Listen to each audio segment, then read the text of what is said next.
오늘은 서문 시리즈 13번째 시간인데요.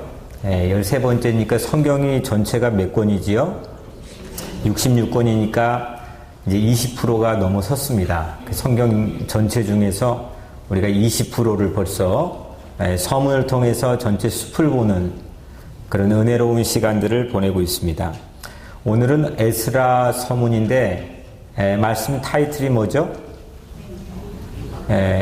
타이틀을 우리 같이 알고 이제 시작해야죠. 타이틀이 귀한, 따라해볼까요? 귀한. 귀한인데 왜 귀한이냐? 이 에스라하고 느헤미야는 본래 그 다음이 느헤미야가 나오거든요. 근데 이게 히브리 원문 성경에는 책이 두 권으로 나눠져 있지 않고 한 권이에요. 한 권인데 지난번에 우리 했던 역대기가 성경의 배열 순서로 하면 우리는 말라기가 가장 구약의 마지막이지만 원래 히브리 원문 성경에 보면 역대기가 가장 배열 순서로는 마지막입니다. 근데 시대적으로 보면 가장 마지막 시대를 담고 있는 이 구약의 성경이 바로 이 에스라와 느헤미야의 한 권 책입니다. 이 안에 무슨 이야기들이 담겨 있냐면 이스라엘 백성이 바벨론의 포로로 끌려갔어요. 아주 비참하게 포로로 끌려갔어요. 영국 대형 박물관에 제가 이제 수차례 가보면서 이 벽화에 봤던 내용들을 지금 말씀드리기도 했는데 거의 뭐 우리 성전만한 크기의 이거보다 더 큰 방에 양쪽에 벽화들, 고대 벽화들이 쭉 있는데 원본 작품들이 쭉 있는데 이 이스라엘 백성이 바벨론 포로로 끌려가는 장면들을 이렇게 크게 다 벽화로 해놨어요. 근데 비참해요. 말로 어떻게 담기가 어려울 정도로 정말 비참한 모습으로 인간 취급 대우 받지 못하고 끌려갔어요. 이 사람들이 포로 생활을 다 청산하고 이제 고향으로 예루살렘 땅으로 귀환하는 이야기를 에스라 느헤미야가 담고 있어요. 근데 이 귀환이 한 번에 다 끝난 게 아니고 세 차례에 걸쳐서 이루어져요.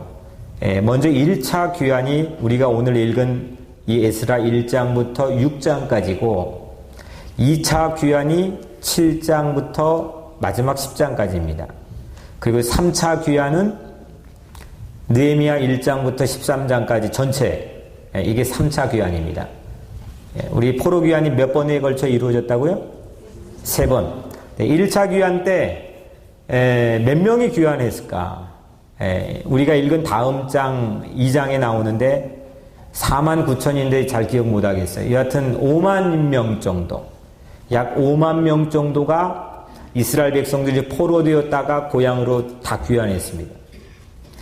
2차 귀환은 1758명, 에스라 8장의 이야기가 담겨 있어요.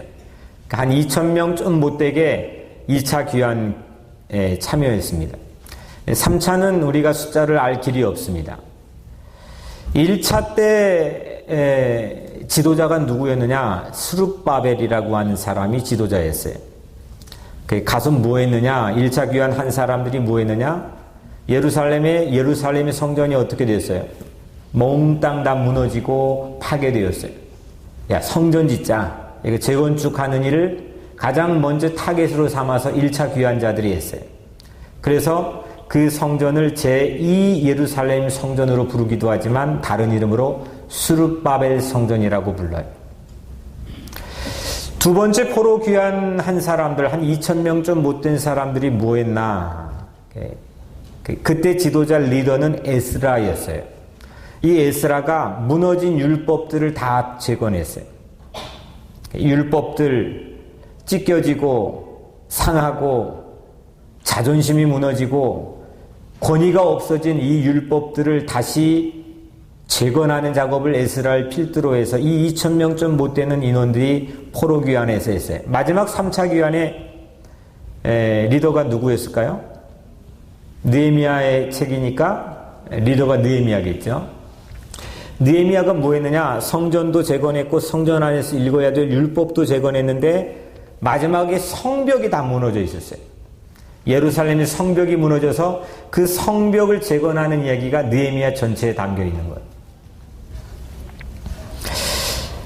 이게 총 얼마 정도 시간이 걸렸느냐? 한 100년 정도가 걸렸습니다. 100년 정도 세 차례에 걸쳐서 이 포로 귀환이 이루어졌는데, 이스라엘 백성들이 지금도 기억하기 가장 자부심이 느껴지고 뭐 가슴 설레고 자랑스러운 역사 하나를 꼽으라고 한다면 출애굽이에요. 근데 그 출애굽과 거의 밸류가 비견될 정도로 이 성경 안에서도 제2의 출애굽으로 말되어질 정도로 가치 있는 그들의 역사적인 사건이 바로 이 포로 귀환이에요. 끌려갔다가 다시 돌아오는 얘기. 오늘 이 자리에 앉아 말씀을 듣는 여러분들 모두에게도 이런 의미 있는 귀한 사건, 그런 귀한 사건이 여러분들의 삶에 일어나기를 주의 이름으로 간절히 축복합니다. 오늘은 5만 명이 돌아오게 된 1차 귀한 이야기입니다. 얼마 전에 우리 교회에서 영화 단체 관람을 했는데 제목이 뭐였죠? 국제시장. 국제시장이라고 해서 뭐 인터내셔널 막 노는 시장이 아니라 부산에 있는 재래시장인데, 한국전쟁에서 중공군이 막 밀어닥치니까 추운 겨울 일사후퇴 때 사람들이 저마다 저 나무로 피난을 갑니다. 이때 정말 이 필사적으로 죽기 아니면 까무러치기 식으로 수많은 우리 선조들이 이 피난 행렬에 아주 비참한 모습으로 추운 겨울에 동참했는데, 이때 정말 안타깝게 아버지하고 생이별한 얘기로 이 영화가 시작이 됩니다. 처음 볼 때부터는 눈물이 막 비오듯 쏟아지더라고요. 조그만한 이 아들인 한 10살 정도 됐을까요? 이 아들이 아버지하고 생이별을 하는데 아버지가 뭘 이렇게 입혀줬죠? 코트? 신식이네. 두루마기죠.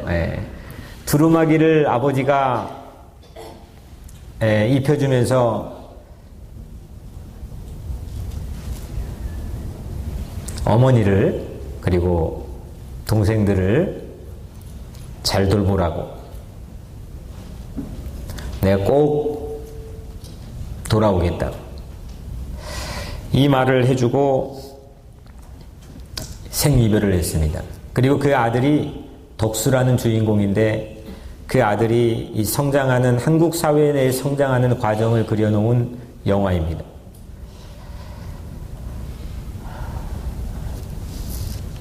서독에 광부로 가서 죽을 고비를 넘기기도 하고,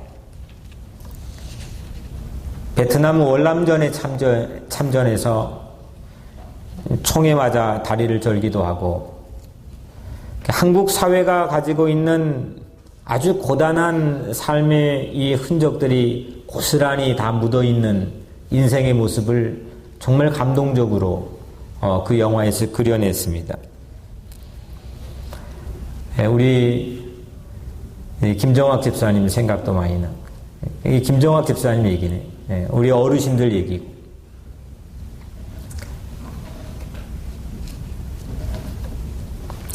근데 제 마음에 가장 인상 깊었던, 감동이 된 장면 하나는 마지막 장면이었어요. 이제 자식들, 손주들이 다 커가지고 한쪽 방에서 노래를 부르고 뭐 아주 즐거운 시간을 보내는데, 이 두 장면을 서로는 못 보지만 이 관객들에게 이 영화를 통해 다 보여줬어요. 또 다른 한쪽 방에서 이 주인공 덕수가 백발 할아버지가 됐어요. 그리고 그 오래전 아버지가 자기에게 입혀줬던 두루마기를 꺼내들고 그 얼굴에 파묻고 하염없이 오열하며 울었어요. 그리고 그 백발 할아버지가 된 그 주인공 덕수가 이렇게 독백을 했어요. 아버지, 저 잘 살았지요? 아버지, 저 잘 살아냈지요? 아버지가 주신 말씀 약속 붙들고 여기까지 잘 살았지요. 근데 저 힘들었어요. 이 이야기가 아마 수없는 많은 관객들에게 감동을 주었을 거예요. 우리 어르신들.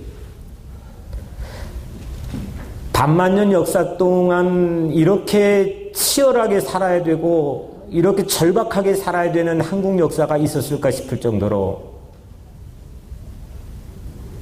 정말 어려웠던 지난 한 세기를 살아온 이 세대들, 아마 여러분들의 마음에도 그런 마음들이 있었으면 좋겠어요. 저 잘 살아냈지요?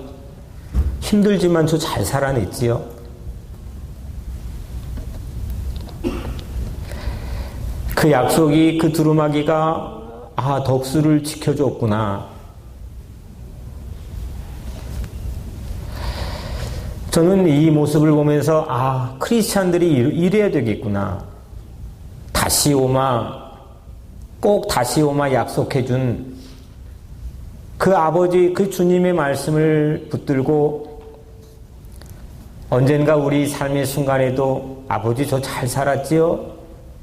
아버지 저 잘 살아냈지요? 아버지가 주신 말씀 붙잡고 힘든 이민 생활 속에서 어렵지만 외로웠지만 억울했지만 무서웠지만 저 잘 살아냈지요?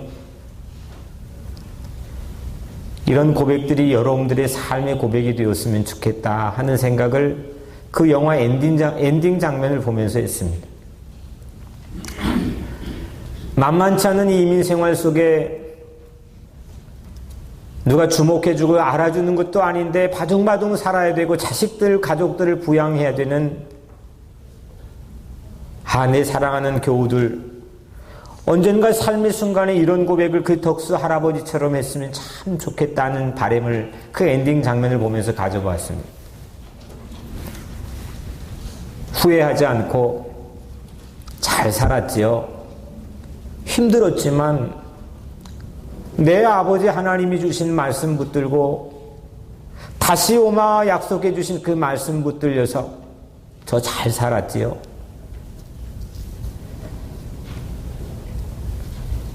그 고백이 오늘 여러분들의 고백이 되기를 주의 이름으로 축원합니다.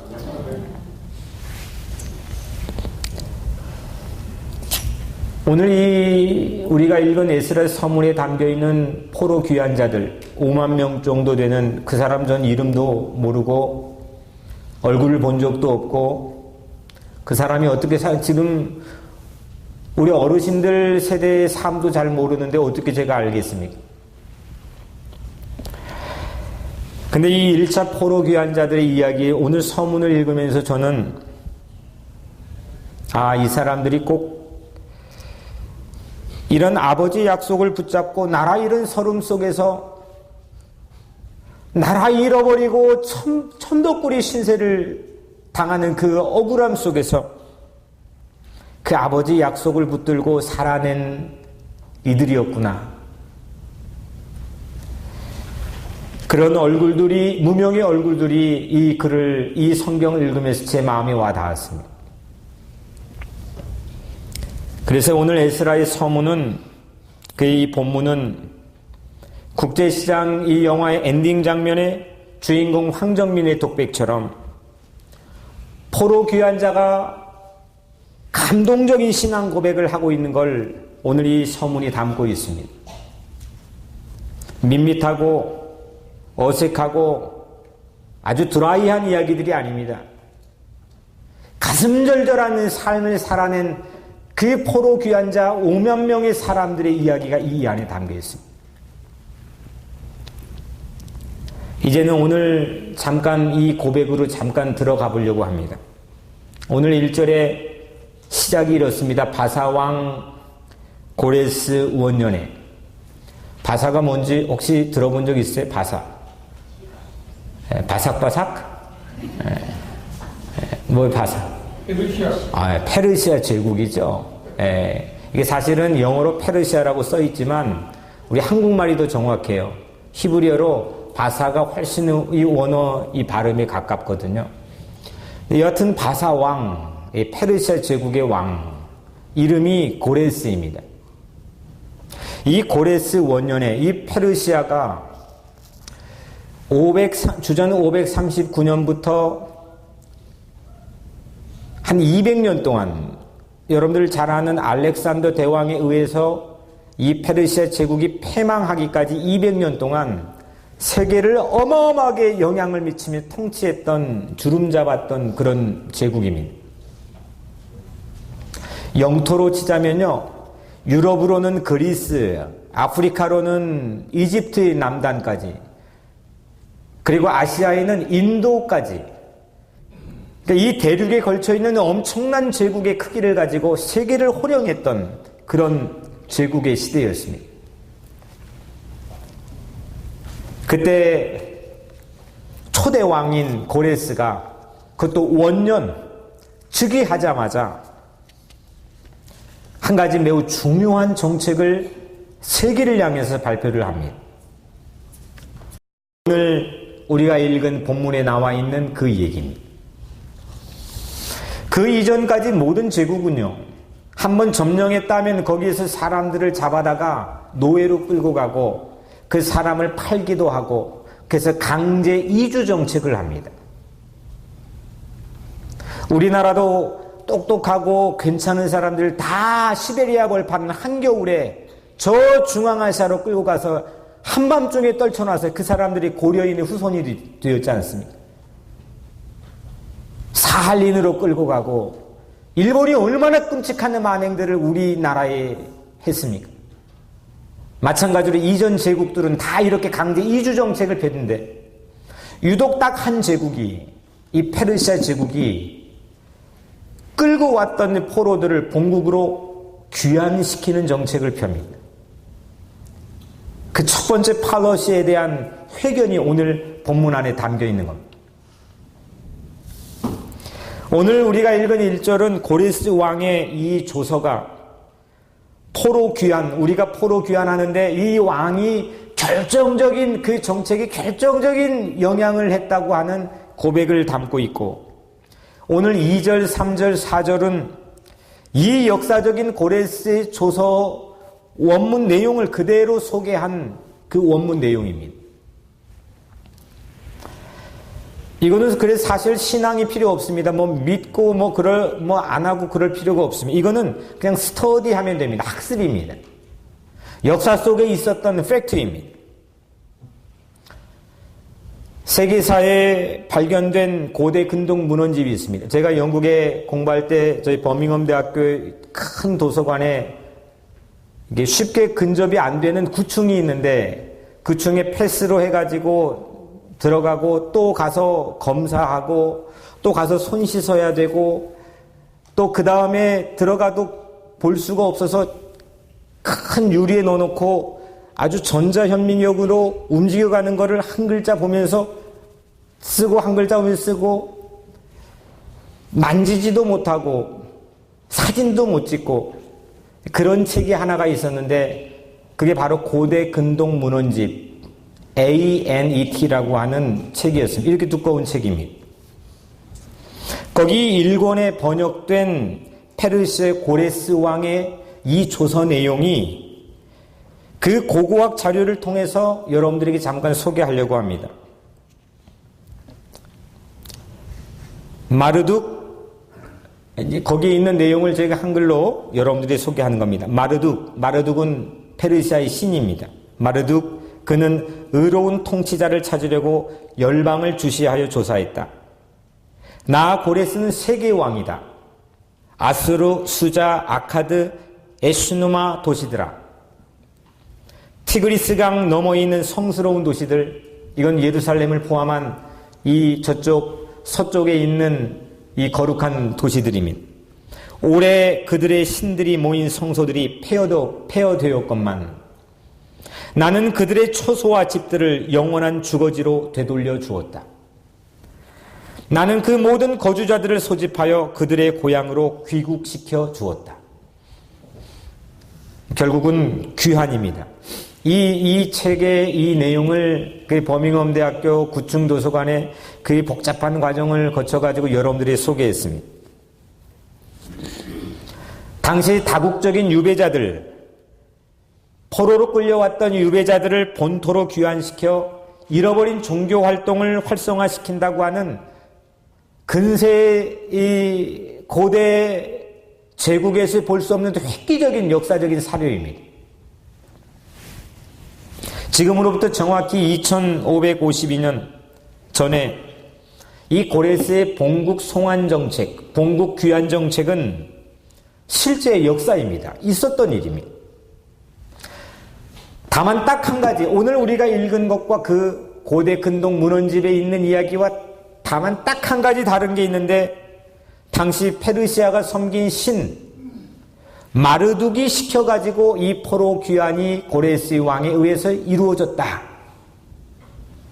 그것만 다를 뿐이지 이 내용은 우리 성경에 있는 내용이나 그 ANET라고 하는 고대 근동 문헌집에 있는 내용이나 아주 흡사합니다.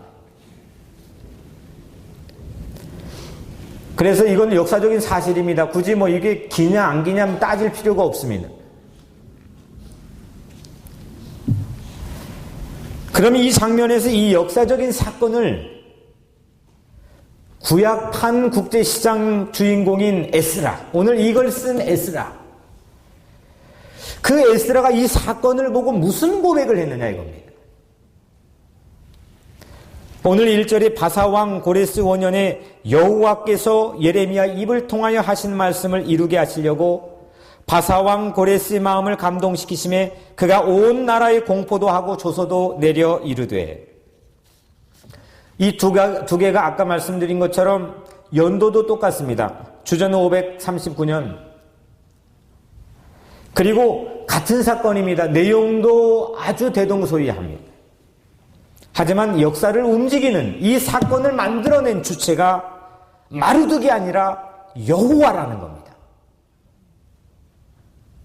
충격적인 사실을 이 에스라가 토해낸 겁니다. 여호와 하나님이 고레스의 마음을 감동시켜서 여호와 하나님이 이 고레스의 마음을 이방 왕의 마음을 감동시켜서 이 역사적인 포로 귀환을 일구었다는 그런 내용입니다. 왜 그래? 하나님이 왜 그래? 왜 했느냐? 예레미야에게 주신, 예레미야 입을 통하여 하신 말씀을 이루게 하시려고. 다시 말하면 예레미야에게 주신 하나님의 약속 때문입니다. 너희들 그렇게 했다가는 멸망할 거야. 계속 멸망을 선포했던, 하지만 동시에 포로 귀환을 약속했던 그 예레미야의 그 입을 통해서 해주신 하나님의 약속 때문에 하나님께서 이 포로 귀환을 고레스 마음을 감동시켜가지고 이루셨다는 겁니다. 이 좀 전에 읽어드린 고대 근동 문헌집과 너무 흡사한 기록을 오늘 2절에서 제가 읽어드리면, 바사왕 고레스는 말하노니 하늘의 하나님 여호와께서 세상 모든 나라를 내게 주셨고 나에게 명령하사 유다 예루살렘의 성전을 건축하라 하셨으니, 그러니까 이 고대 근동 문헌집에 있는 내용과 이 오늘 2절에 있는 내용이 똑같습니다. 별로 놀래지를 않으시네. 저 혼자만 놀래고 있네. 저 혼자만 흥분하고 있네. 이 놀라운 사실입니다. 이 서로 만난 사람도 아닌데 이 역사적 사건을 똑같이 기록하고 있는데 그 역사를 일으킨 주체가 누구냐? 이게 다르다는 겁니다.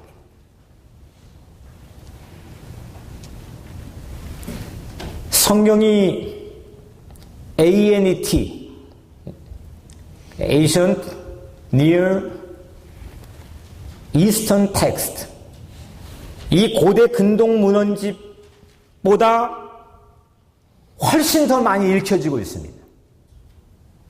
오늘 여러분들이 읽은 이 성경이 그 역사적 사실을 담고 있는 고대 근동 문헌집보다 훨씬 더 많은 사람들에게 읽혀집니다.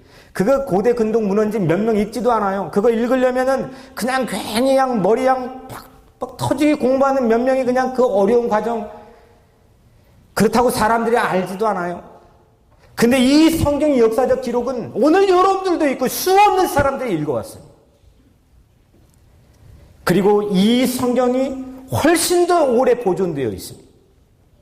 그리고 이 성경은, 오늘 이 성경에 담겨있는 기록은 실제 그를 경험하고 본 증인들이 한 기록입니다. 여러분들은 고대 근동 문헌집을 더 믿고 있습니까? 그 역사를 믿고 있습니까? 아니면 이 성경을 믿고 있습니까? 이 ANET는 역사는요, 그냥 스터디하는 거지, 그건 신앙이 필요한 거가 아닙니다. 그냥 그거는 반복하고 외우면 되는 겁니다. 하지만 이 성경은 믿고 붙들려야 될, 그리고 붙들어야 될 신앙입니다. 근데 이 성경에 담겨있는 이 스토리와 이 기록들이, 이 하나님이 해주셨다가 한 놀라운 이 사건에 대한 내용들이 훨씬 많은 사람들이 읽혀졌고 훨씬 오랫동안 보존되어 왔고 실제 이걸 체험한 증인들이 기록한 겁니다. 이 우습게 볼 게 아닙니다.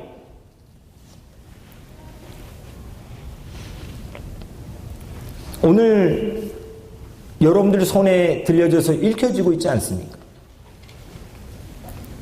그러면 여러분들의 일상은 누가 여러분들의 일상을 이끌고 계십니까? 여러분들의 일상에 정말 잊지 못할 내 인생에 감격적이고 감동적인 획기적인 사건이 있었다고 한다면 그 사건을 누가 만들었습니까? 마르둑입니까? 세상의 신인 마르둑입니까? 하나님입니까? 성경 전체는 이걸 여러분들에게 도전하고 있는 겁니다. 돈입니까? 아니면 하나님입니까? 가이사 황제입니까? 아니면 예수입니까? 세상의 명예입니까? 아니면 예수 그리스도의 십자가의 섬김입니까? 누가 여러분들의 삶을 이곳까지 이끌어왔습니까? 이 어마어마한 질문을 이 성경 전체가 여러분들에게 도전하고 있는 겁니다. 그런 척이 아니라 정말 하나님이 내 인생을 이끌고 왔다고 하는 확신이 있다면 내 자식을 어떻게 키우겠습니까? 내 인생을 어떤 관점으로 바라보고 살아가겠습니까?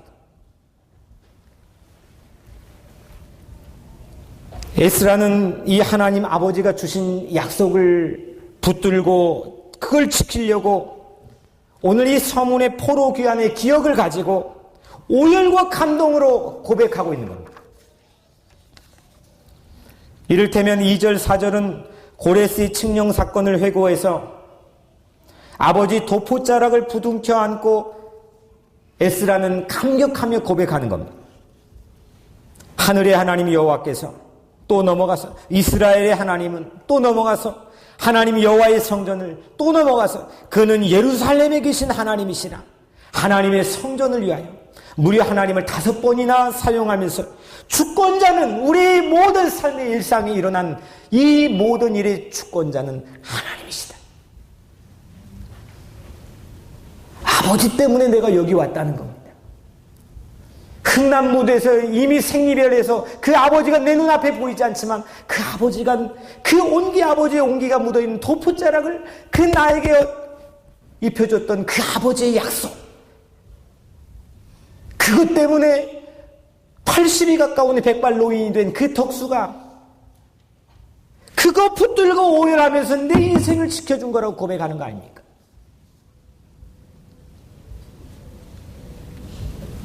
에스라뿐만이 아니라 이사야도 같은 목소리를 내었습니다.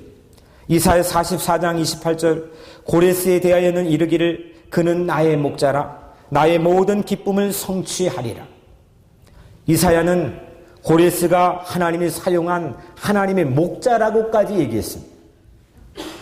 이사야 45장 1절에 여호와께서 그의 기름 부음을 받은 고레스에게 이같이 말씀하시되 내가 그의 오른손을 붙들고 그 앞에 열국이 항복하게 하며 내가 왕들의 허리를 풀어 그 앞에 문들을 열고 성문들이 닫히지 못하게 하리라. 역사는 마르둑 신과 고레스 왕이 이 모든 일을 했다고 기록합니다. 오늘날 세상은 오바마가 또 공화당이 또 정치인들이 경제인들이 월가가 세상에는 모든 일들을 하고 있다고 아주 자부심을 가지고 얘기합니다. 천만에요.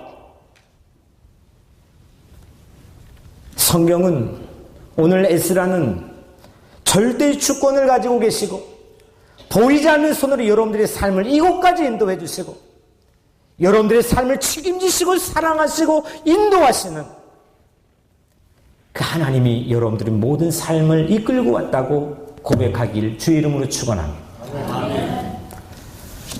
그 이스라엘이 어디로 귀환했어요? 어디 갔어요? 자기 고향 예루살렘에 갔어요.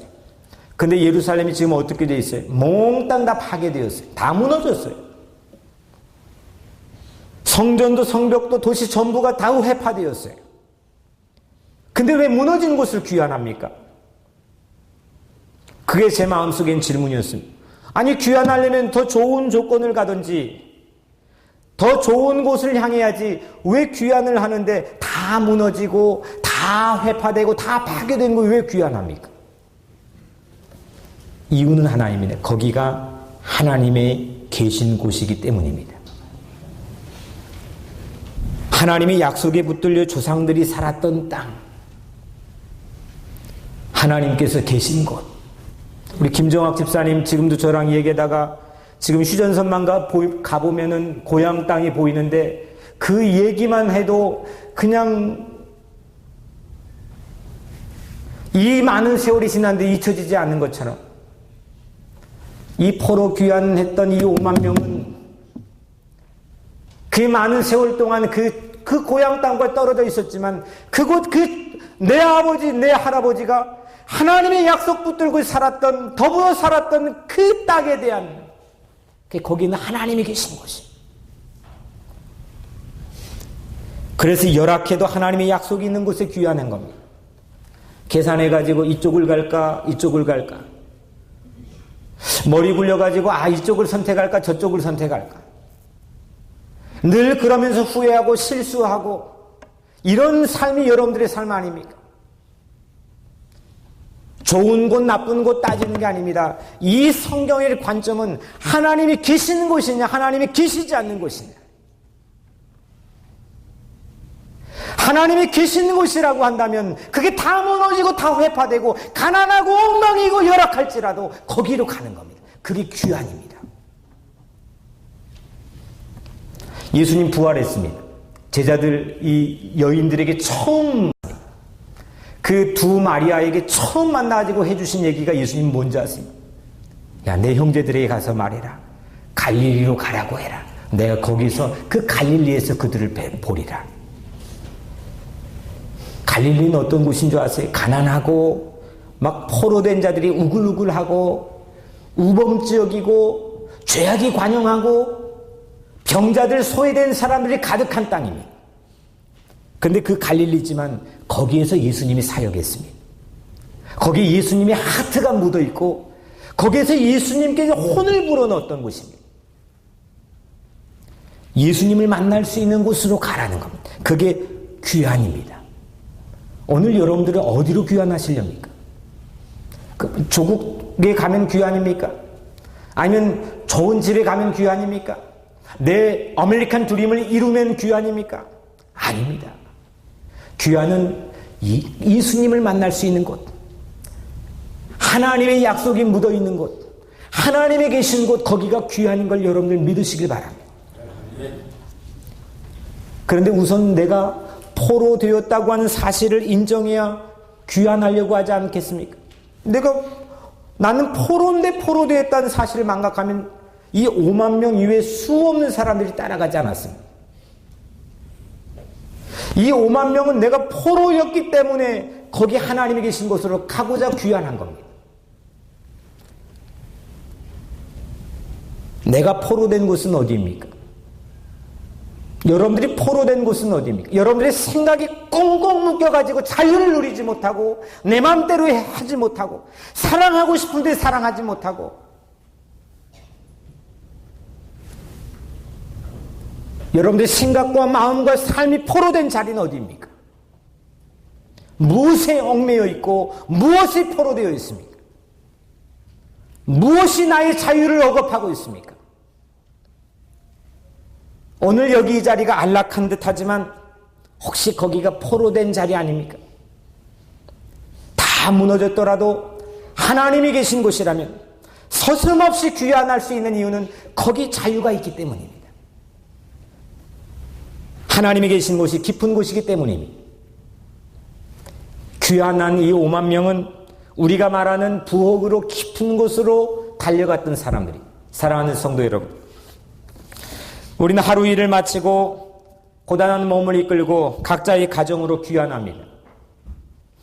이처럼 한 주간 세상에서 일을 마치고 오늘 하나님이 계신 뉴욕 우리 교회로 여러분들 귀환한 것을 축하하며 축복드립니다. 홈커밍 하는 겁니다. 하나님의 집으로, 하나님의 품으로, 하나님이 계신 곳으로. 우리 교회가 여러분이 언제나 귀환할 하나님의 영적인 베이스 캠프가 되기를 주의 이름으로 간절히 축원합니다. 인생을 마치고 믿음으로 청약적금을 부어둔 천국주택에 귀환하는 소망도 여러분들 잃지 마시길 바랍니다. 인생의 매 순간에 우리는 귀환의 꿈을 가져야 됩니다. 하나님의 품으로, 하나님 계신 곳으로, 예수님 만날 수 있는 곳으로. 우리들에게 국제시장은 뭡니까? 부산 바닥에 있는 재래시장, 그 국제시장은 우리들에게 뭡니까? 아버지와 이별에 살아야 될 험악한 세상, 여러분들이 사는 한 주간의 세상이 우리 삶의 국제시장입니다. 이 세상에서 그 마지막 순간에는 아버지 도포자락 붙잡고 그 두루마기 붙잡고 그 두루마기가 나를 지켜줬다고 잘 살아냈다고 고백하는 그 두루마기는 뭡니까? 하나님의 약속의 말씀이 성경입니다. 그 도포자락 붙들고 사는 것은 하나님의 약속의 말씀을 붙들려 사는 것 아니겠습니까? 우리의 모든 귀한 여정은 세상 신인 마루둑이 아니라 오직 여호와 하나님께서 이루시는 것을 여러분들 믿으시길 바랍니다. 오늘 이제 세상으로 나갑니다. 국제시장으로 나갑니다. 뭘 붙들고 사시렵니까? 뭐가 여러분들을 지켜줍니까? 하나님의 약속의 말씀을 마치 그 주인공 덕수가 붙들고 있었던 두루마기처럼 이거 붙들고 이게 나를 지켜준다는 믿음을 가지고 여러분들 세상의 삶에 승리가 있기를 주의 이름으로 간절히 축원합니다. 기도하겠습니다.